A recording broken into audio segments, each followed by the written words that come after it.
బలహీనులైన వారు ఎవరుంటారో వాళ్ళని బలవంతులైనటువంటి వారు దోచుకు తినేస్తారంతే. కాబట్టి అటువంటి రోజులు వస్తున్నాయని బాధపడుతున్నావా? నేను భాగవతాన్ని భారతంతో కలిపి మాట్లాడుతున్నాను కలియుగం గురించి. ఏ మాటలు పోతన గారు చెప్తారో దాన్ని బృహదశ్యుడు ధర్మరాజు గారితో మాట్లాడతాడు. రాబోయేటటువంటి కాలం చాలా భయంకరంగా ఉంటుంది ధర్మరాజా. కలియుగంలో డబ్బు ఏ మార్గంలో సంపాదించాడు అన్నదాన్ని ఎవ్వరూ చూడరు, డబ్బు ఎంత సంపాదించాడన్నది మాత్రమే ప్రధానం. డబ్బున్నవాడు అన్ని గౌరవాలు వాళ్ళకి దక్కుతాయి. వాడు ఎలా డబ్బు సంపాదించాడో లోకం విచారణ చెయ్యదు. వాడు ఎలా డబ్బు సంపాదించాడన్న దానితో సంబంధం లేదు. అసలు లోకానికంతటికి మర్యాద నేర్పవలసినటువంటి వాళ్ళు కూడా చేతులు కట్టుకుని నిస్సిగ్గుగా వాళ్ళు ఇచ్చే డబ్బు తీసుకుని ఊడిగం చేసి వాళ్ళ వెంట తిరుగుతారమ్మా. అటువంటి రోజులు కలియుగంలో వస్తాయి అని బృహదశ్యుడు ధర్మరాజుతో చెప్తాడు. అదే మాట ధర్మస్వరూపమైనటువంటి వృషభము భూస్వరూపాన్ని పొందినటువంటి గోవుతో ఉంటుంది. ఇవన్నీ చూసి అసహ్యించుకున్నటువంటి దేవతల యొక్క నాయకుడైన ఇంద్రుడు కులిశహస్తుండు వర్షములు కురింపకుండుట చేసి ప్రజలు దుఃఖముల ములిగెదరనియో. ఇంద్రుడు కోపగించి వర్షం కురిపించకపోతే లోకం అంతా కూడా అల్లల్లాడిపోయి విపరీతమైనటువంటి కష్టాలు పొందుతుంది. ఈ మాట భాగవతంలో చెప్తే బృహదశ్వుడు ధర్మరాజు గారితో మాట్లాడుతూ ఒక మాట అంటాడు. ఎంత కరువు ఏర్పడిపోతుందంటే ఒంట్లో బలం ఉన్నవాడు బలహీనుడన్నవాడిని కొట్టి తినేస్తాడు. ఇక మిగిలిన వాళ్ళు అరణ్యాల్లోకి పారిపోతారు. గ్రామాలు తగ్గిపోతాయి, అరణ్యాలు పెద్దవైపోతాయి. మెల్లిమెల్లిగా గ్రామాలు పట్టణాలు అరణ్యాలుగా మారిపోతాయి. మారిపోవడంలో ఏమైపోతుందంటే క్రూర మృగాలు యథేచ్ఛగా తిరగడం మొదలు పెడతాయి. ఆయుర్దాయమా నశించిపోవడం ప్రారంభమైపోతుంది. పురుషుడు బాగా బ్రతికాడు, దీర్ఘాయుష్మంతుడయ్యాడు అంటే 16 సంవత్సరములు. ఆడవారికి బిడ్డలు ఎప్పుడు పుడతారు అంటే 8వ ఏట సంతానాన్ని కనేస్తారు.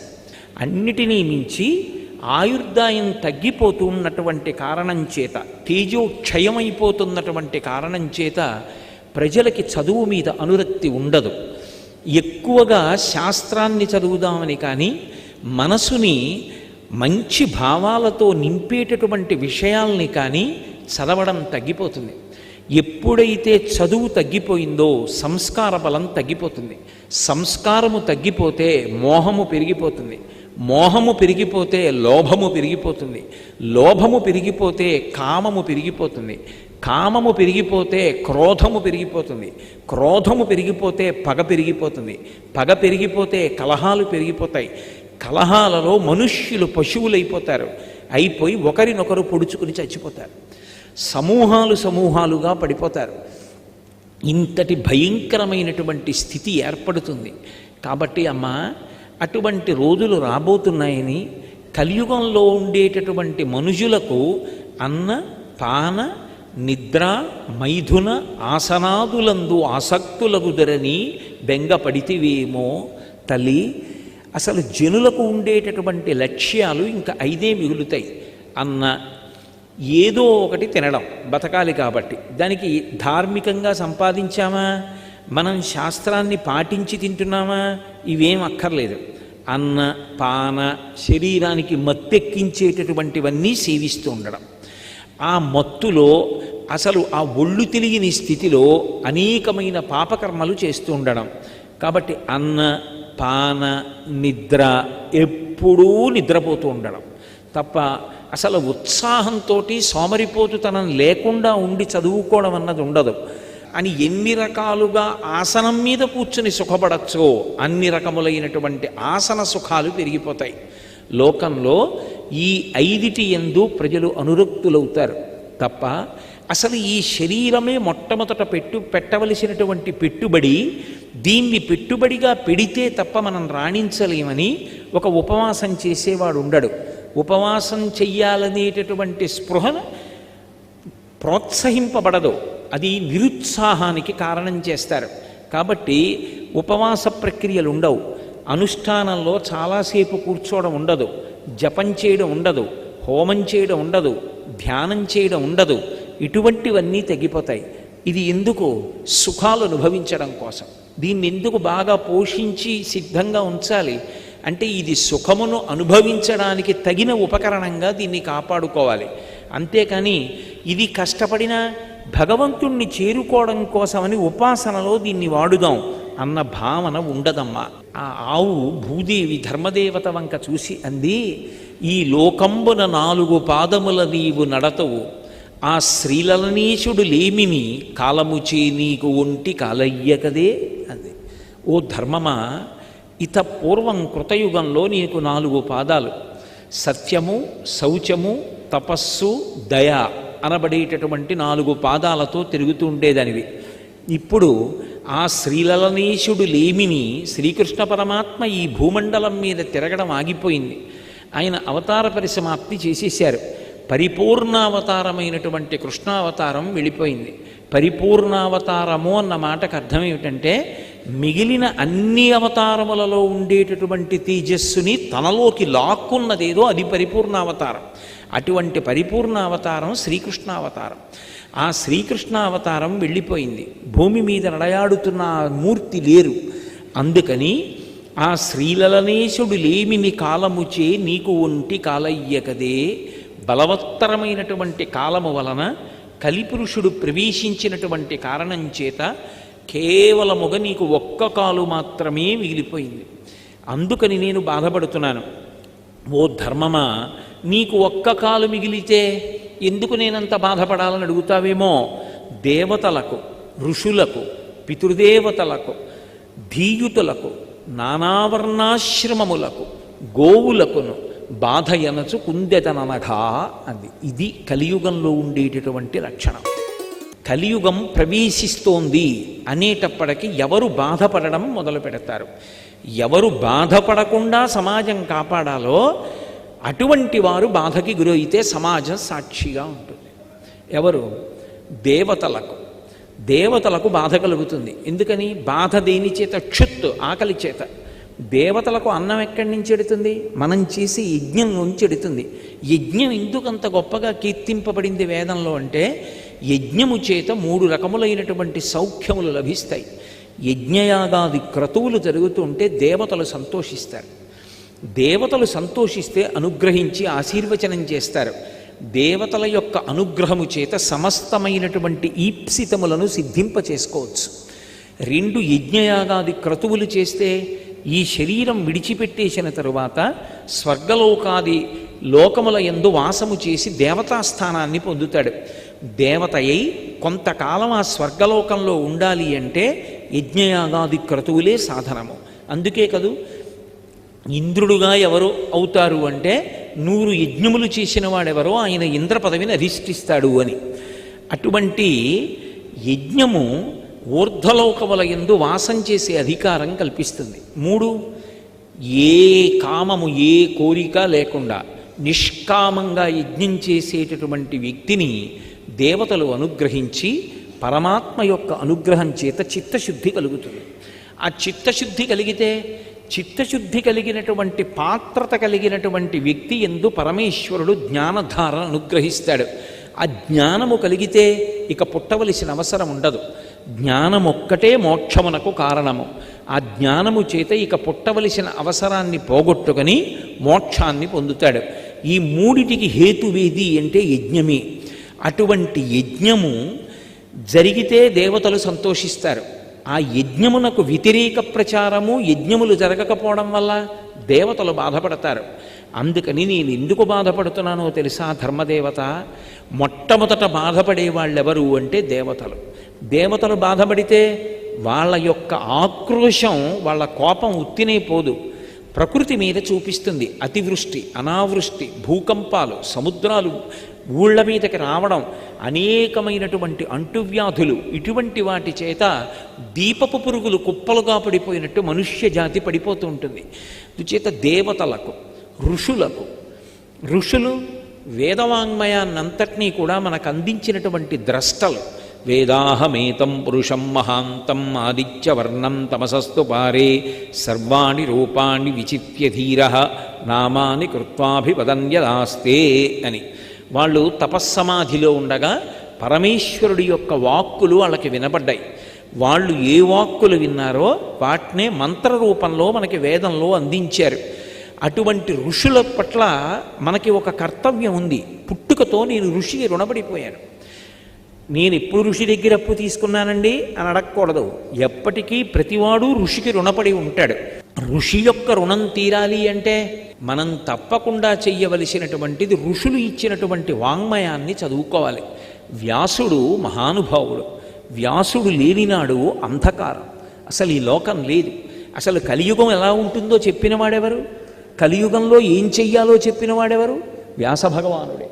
ఆయనే లేనినాడు కటిక చీకటి. కనీసం రామాయణం 6 కాండలు తెచ్చుకుని ఇంట్లో పెట్టుకుని రోజుకొక్క పువ్వు వేయకపోతే, ఓ అక్షత వేయకపోతే, పోని వెయ్యకపోతే పీడా పోయేది. ఒక్క నమస్కారం కూడా చేయకపోతే, నాకు తండ్రి శరీరాన్ని ఇచ్చారు, నేను ఆయన రుణం తీర్చుకోవాలంటే నేను ధర్మపత్నిని స్వీకరించి నా కామాన్ని ధర్మబద్ధం చేసుకొని ధర్మబద్ధమైన కామము వలన ధర్మపత్ని నుండి నా ప్రతిస్వరూపమైనటువంటి కొడుకునో కూతురునో కనాలి.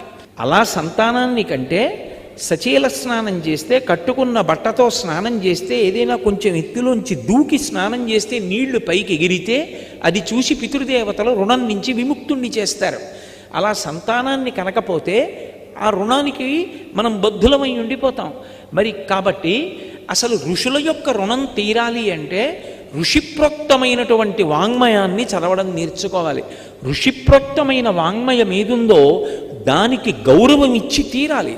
తండ్రి గౌరవం నిలబెట్టడం ఎవరి కర్తవ్యం? కొడుకు కర్తవ్యం. ఋషి గౌరవం నిలబెట్టడం ఎవరి కర్తవ్యం? కొడుకులుగా మన కర్తవ్యం. ఋషి గౌరవాన్ని మనమే నిలబెట్టకపోతే, ఋషిప్రోక్తమైన వాంగ్మయానికి మనమే గౌరవం ఇవ్వకపోతే ఎవరిది తప్పు? ఋషిదా తప్పు? మనదా తప్పు? మనది తప్పు. అసలు ఋషిప్రోక్తమైన వాంగ్మయాన్ని తెచ్చి ఇంట్లో పెట్టి చదువుదాం అనేటటువంటి ఆసక్తి కూడా ఉండదు. అందుకే దేవతలకు, ఋషులకు, పితృదేవతలకు తండ్రికి తద్దినం పెట్టరా అంటే తండ్రి ఎప్పుడు చనిపోయాడో ఆ రోజు తిథి కూడా వాడికి జ్ఞాపకం ఉండదు. అయ్యో కని పెంచి పెద్ద చేసి అన్ని ఆశలు పెట్టుకుని నేను పుట్టినప్పుడు ఎంత పరవశించిపోయారో, నన్ను ఎత్తుకుని ఎంత ఆనందపడిపోయారో, నేను వృద్ధిలోకి రావాలని ఎంత కోరుకున్నారో. కాబట్టి దేవతలకు, ఋషులకు, పితృదేవతలకు, ధీయుతులకు, ధీ అంటే బుద్ధి, బుద్ధి కలిగినటువంటి వాడు ఉంటాడు. వాడిది పాపం దేవతల యందు వాడికి ప్రీతి, ఋషుల యందు ప్రీతి. వాడు ఏదైనా చెప్పాడు అనుకోండి ఇబ్బంది వస్తుంది. వాడు ఇలా బ్రతుకుతానన్నాడు అనుకోండి, వద్దని చెప్పే వాళ్ళ సంఖ్య లోకంలో ఎక్కువైపోతుంది. అయ్యో తద్దినం పెట్టాలండి, ఏమిటి చాదస్తాం, ఉపవాసం ఏమిటి చాదస్తాం, అయ్యా మడిబట్ట ఎందుకండి, మడిబట్ట చాదస్తాం, తీర్థయాత్రకి వెళ్ళాలి, అప్పుడే ఎందుకు, రామాయణం విందాం ఇప్పుడు ఎందుకు, రిటైర్ అయిపోయాక వినాలి.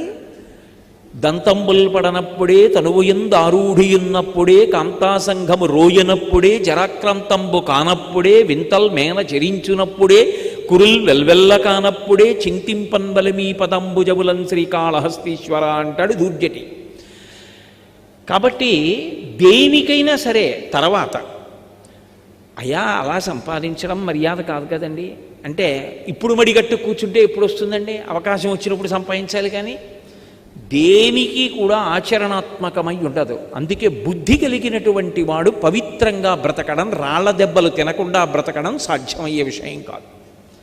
కాబట్టి దేవతలకు, ఋషులకు, పితృదేవతలకు, ధీయుతులకు, నానావర్ణాశ్రమములకు ధర్మం దేని మీద ఆధారపడుతుంది?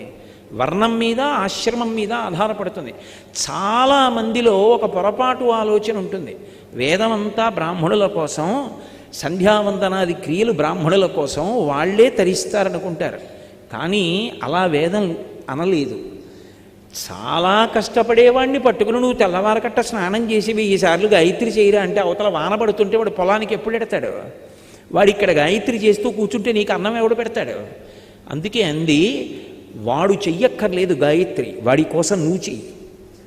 వాడు తెచ్చిన అన్నం నువ్వు తింటున్నావు, సూర్యభగవానుడి వైపుకి తిరిగి ఆయన ఒక నమస్కారం చేస్తే చాలు, ఆయన గాయత్రి చేసినట్టే. సంధ్యావందనం చేసినవాడు భగవంతుడికి దగ్గరగా వెళ్ళిపోతాడని, సంధ్యావందనం చేసే అధికారం లేని స్థితిలో పుట్టినవాడు భగవంతుడికి దూరంగా ఉండిపోతాడని ఎప్పుడూ అనుకోకూడదు. మీరు సభాపర్వం చదవండి.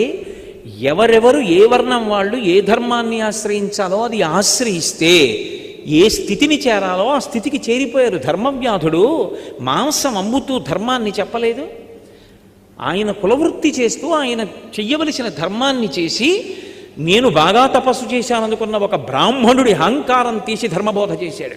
అది ఈ దేశం యొక్క గొప్పతనం. ఎవరు ఏ ఆశ్రమంలో ఉన్నవాడు ఏం చెయ్యాలో దాన్ని ప్రోత్సహించరు. ఉపనయనం చేస్తారు, సంధ్యావందనం అక్కర్లేదు. ఉపనయనం దేనికి? పెళ్లి చేసుకోవడానికో అర్హత. అందుకని పెళ్లికి ముందు ఉపనయనం.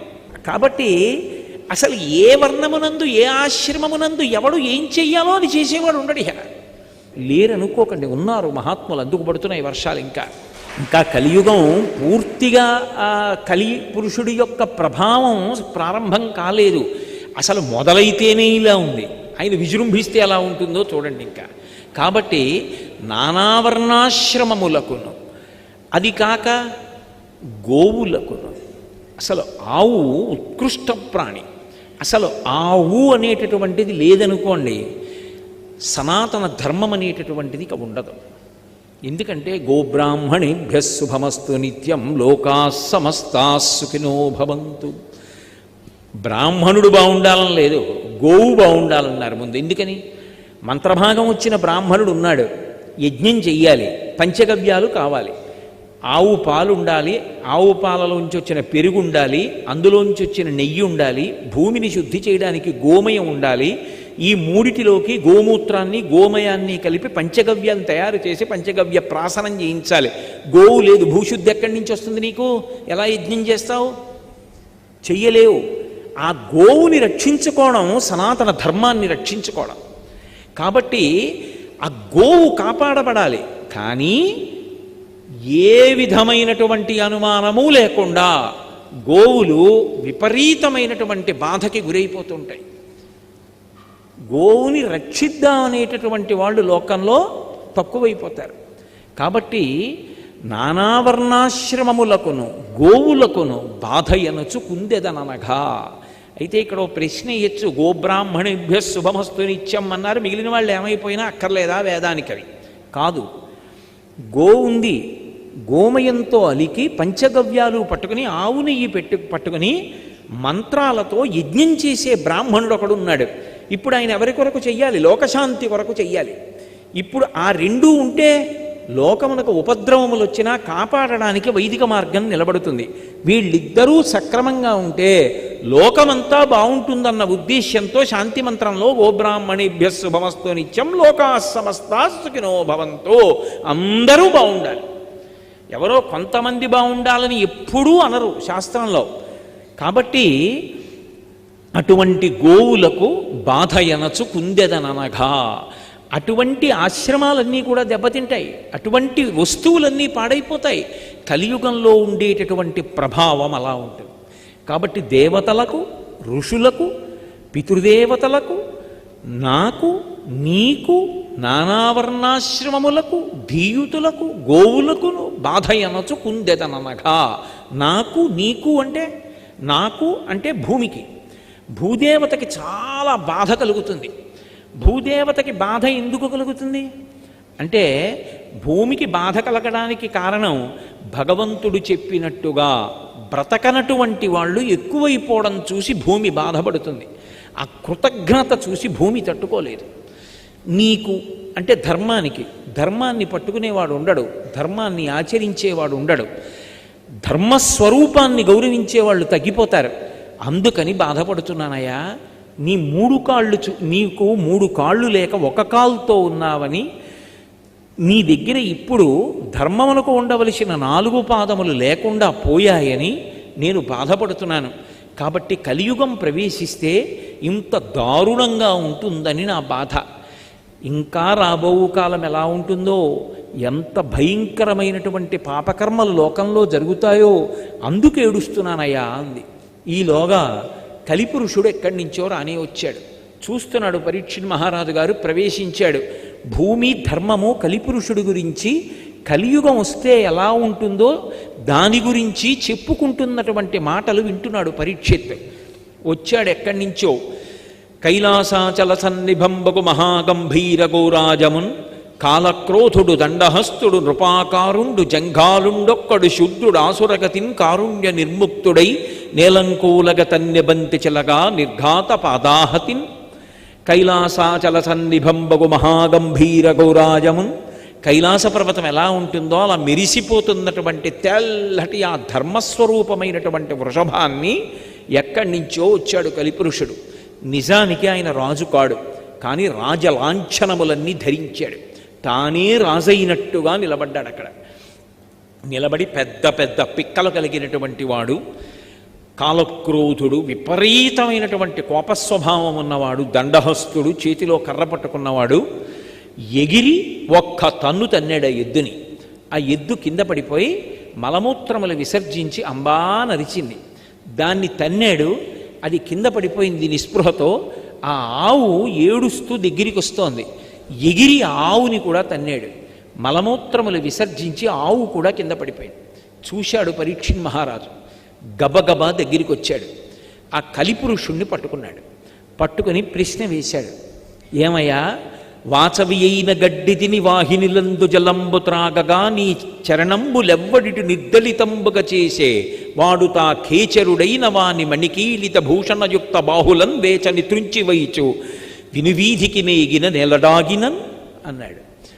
ఆ ఆవుని ఎద్దుని చూసి, మీరేమిటి చేసింది అపకారం లోకానికి? వాచవి అయిన గడ్డి తిని, ఎవ్వడికి అక్కర్లేని గడ్డి మీరు తింటున్నారు.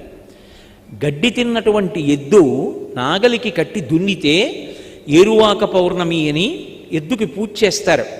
ఎద్దుకి పూజ చేసి అలాగే శ్రావణ మాసంలో మళ్ళీ చిట్ట చివరి రోజు దగ్గరికి వచ్చేటప్పటికి వృషభ పూజ, మళ్ళీ పోలామావాస్య, పోలాలమావాస్య కాదు, కందమొక్క పూజ ఆ రోజు కాదు, పోలామావాస్య అంటే వృషభ పూజ. వృషభ పూజ చేస్తారు. ఎందుకని? వృషభం యొక్క కంఠం మీద, మెడ మీద నాగలి పెట్టి దున్నుతున్నప్పుడు దాని యొక్క డెక్కలలోంచి అమృత బిందువు పడుతుంది అని. ఆ పంట తిన్నటువంటి వాళ్ళకి నేత్ర సంబంధమైన వ్యాధులు ఉండవు అని వేదం. కాబట్టి వృషభము అనుగ్రహిస్తోంది గడ్డి తిని. ఆవు గడ్డి తిని పాలిస్తోంది. బిడ్డలు, తల్లి లేనటువంటి బిడ్డలు పాలు తాగుతున్నారు, తల్లి పాలు లేని పిల్లలు పాలు తాగుతున్నారు. అన్నిటినీ మించి పరమ రోగగ్రస్తమైన శరీరం ఉన్నవాళ్ళు పాలు తాగుతున్నారు, భగవదారాధనలో ఉన్నటువంటి వాళ్ళు పాలు తాగుతున్నారు. లోకంలో జంతువుల నుండి వచ్చేటటువంటి పాలు రజోగుణ తమోగుణాలని పెంచుతాయి. ఆవు నుంచి వచ్చేటటువంటి పాలు సత్వగుణాన్ని పెంచుతాయి. అందుకే సన్యాసాశ్రమంలో ఉన్న వాళ్ళు కూడా ఆవు పాలు తాగుతారు.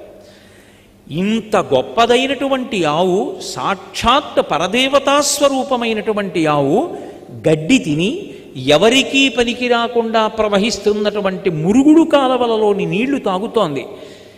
ఇక్కడ బ్రతకడానికి ఆ పాలు పట్టుకెళ్ళి అభిషేకం చేస్తే ఊర్ధ్వలోకాలు పొందడానికి, పాపము నశించడానికి కావలసినటువంటి విభూతిని మనకు అనుగ్రహిస్తున్నటువంటి ఆవుని, ఎద్దుని తన్నినవాడెవరు? వాచవి అయిన గడ్డి తిని వాహినులందు జలంబు త్రాగగా నీ చరణంబులెవ్వడి నిర్దలితంబుగా చేసే వాడు తా ఖేచరుడైన వాని మణికీలిత భూషణయుక్త బాహులం వేచని త్రుంచివయితు.